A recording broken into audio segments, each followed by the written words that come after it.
Hello प्यारे साथियों, स्वागत है आपका पीआरएस वनडे एग्जाम में। जैसा कि हम सब लोग इस समय क्रिया पढ़ रहे हैं, उसी क्रम को आगे बढ़ाते हैं। लाजवाब तरीके से आपकी क्लास होगी। हम आपको बता रहे हैं कि जो कंटेंट आपको मिल रहा है वो आपको कहीं देखने को नहीं मिलेगा। चलिए, तो ये हमारा जो क्लास है वो क्रिया चल रही थी इस समय। तो क्रिया पे हम सब लोग क्रिया को आगे बढ़ाते हैं और हेडिंग बनाते हैं।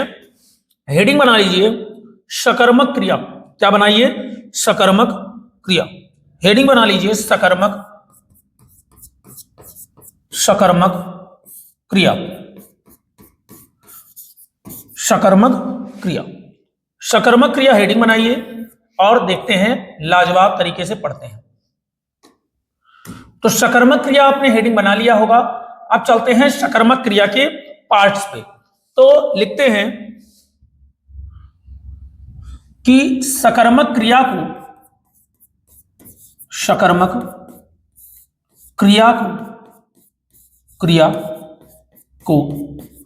दो भागों में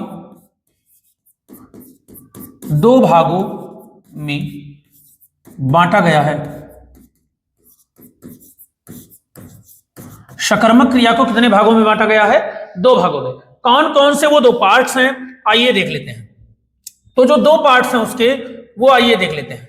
तो सकर्मक क्रिया के जो पहला पार्ट है उसका नाम है एक कर्मक सकर्मक क्रिया। क्या है?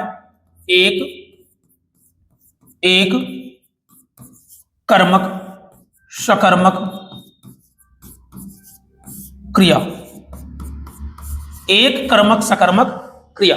दूसरा पार्ट जो है उसका नाम है द्विकर्मक सकर्मक क्रिया।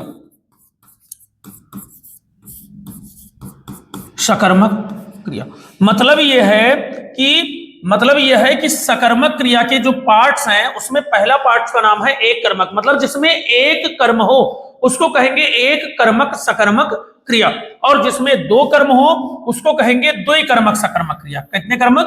द्विकर्मक सकर्मक क्रिया। बोलो, बात समझ में आ रही है या नहीं आ रही है? आ रही है तो आप हमें ये बताएं कि कैसे एक कर्मक सकर्मक होगा। बिल्कुल बताते हैं। जैसे देखिए हमने लिख दिया एस के तौर पे, एग्जाम्पल के तौर पे हमने लिख दिया। लिखिए, जैसे हरीश ने सेब खाया। हरीश ने सेब खाया। और लिख देते हैं कि सचिन ने हिंदी पढ़ाई।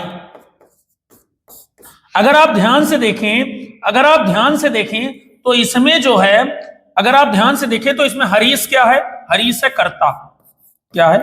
कर्ता। सेब क्या है? सेब है कर्म। खाया क्या है? खाया है क्रिया। आप बताएं कि कर्म कितना है इसमें? तो आप बिल्कुल कहेंगे कि इसमें केवल एक कर्म है। और आगे देखते हैं, इस वाले में देख लीजिए, सचिन क्या है? सचिन है कर्ता। हिंदी क्या है? हिंदी है कर्म। और पढ़ाना क्या है? पढ़ाना है क्रिया। तो इस प्रकार की क्रिया को कहेंगे एक कर्मक सकर्मक क्रिया। इस प्रकार की क्रिया को कहेंगे एक कर्मक सकर्मक क्रिया। अब आते हैं द्विकर्मक सकर्मक क्रिया पे। द्विकर्मक सकर्मक क्रिया पे आइए। और द्विकर्मक सकर्मक क्रिया में दो कर्म होने चाहिए। कितने कर्म होने चाहिए? दो कर्म होने चाहिए। आइए दिया है, इसमें लिखेंगे जैसे सचिन ने, जैसे डाल दीजिए इसमें, जैसे सचिन ने छात्रों को हिंदी पढ़ाई। जैसे सचिन ने छात्रों को हिंदी पढ़ाई। अगर आप ध्यान देंगे तो आपको 100% समझ में आएगा। अगर आप ध्यान देंगे तो आपको 100% हमारा दावा है कि समझ में आएगा। आइए, जैसे देखिए, ये क्या है? छात्रों। और ये क्या है? हिंदी। ये है क्या? ये है कर्म। क्या है? कर्म। आप बताएं कि इसमें कितने कर्म हैं? तो आप कहेंगे कि इसमें दो कर्म हैं, छात्रों और हिंदी। तो कितने कर्म हो गए? दो। तो इस प्रकार की क्रिया को कहते हैं द्विकर्मक सकर्मक क्रिया।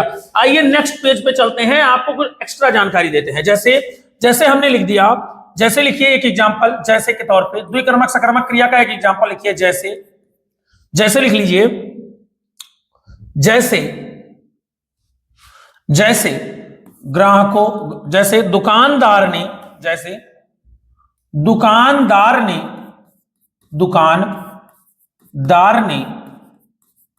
ग्राहकों को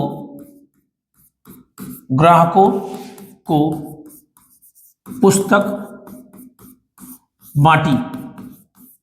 जैसे दुकानदार ने ग्राहकों को पुस्तक बांटी। अगर आप ध्यान देंगे तो देखिए, एक बार ध्यान दीजिए, तो यहां पे है ग्राहकों, क्या है? ग्राहकों। यहां है पुस्तक, ये दोनों क्या है? ये दोनों है कर्म। अब आइए एक दूसरी बात बताते हैं। यहां जो कर्म है ये सजीव कर्म है। कैसा कर्म है? सजीव कर्म। यहां जो कर्म है ये निर्जीव कर्म है। क्या है? निर्जीव कर्म। ये कर्म आपका सजीव कर्म है, ये कर्म आपका निर्जीव कर्म है। सजीव और निर्जीव कर्म है। और अगर आप ध्यान से देखें तो इसी सजीव कर्म को कहते हैं अप्रत्यक्ष कर्म। अप्रत्यक्ष कर्म। और जो निर्जीव कर्म है इसको कहते हैं प्रत्यक्ष कर्म। क्या कहते हैं? प्रत्यक्ष कर्म। जो सजीव कर्म है इसे अप्रत्यक्ष कर्म कहते हैं, और जो निर्जीव कर्म है इसको प्रत्यक्ष कर्म कहते हैं। और इन्हीं जो निर्जीव कर्म है इन्हीं को मुख्य कर्म कहा जाता। इन्हीं को क्या कहा जाता है? मुख्य कर्म कहा जाता है। इसमें आप लिखिए, इसमें क्या लगाकर उत्तर मिलता है। इसमें क्या लगाकर उत्तर मिलता है? अब जो अप्रत्यक्ष कर्म है इसे गौण कर्म भी कहा जाता है। गौण मतलब होता है जो गायब हो जाए। गौण मतलब होता है जो गायब हो जाए, जैसे जो अपने आप ही गायब हो जाए। अगर हम इसमें ग्राहकों को गायब करेंगे तो देखिए ग्राहक गायब होगा। दुकानदार ने पुस्तक बांटी, गायब हो गया, लेकिन पुस्तक को गायब करिए। दुकानदार ने ग्राहकों को बांटी। क्या बांटी बताओ? पुस्तक बांटी। तो हमने यहां पे पुस्तक को जब गायब किया तो हमारा सेंटेंस अटपटा लगने लगा, लेकिन जब हम ग्राहकों को गायब कर दिए तो हमारा सेंटेंस अटपटा नहीं लगा। बोलो, बात समझ में आई या नहीं आई? समझ में आई होगी। अब इसमें क्या होता है? इसमें कौन कॉमा किसको लगाकर उत्तर मिलता है? कौन ग्राहकों, कौन और किसको लगाकर उत्तर मिलता है? कौन और किसको लगाकर इसमें उत्तर मिलेगा? इसमें क्या लगाकर उत्तर मिलेगा? बताइए, मजा आया कि नहीं आया? आया तो तुरंत चैनल को सब्सक्राइब और लाइक करें। देखिए, तो इसमें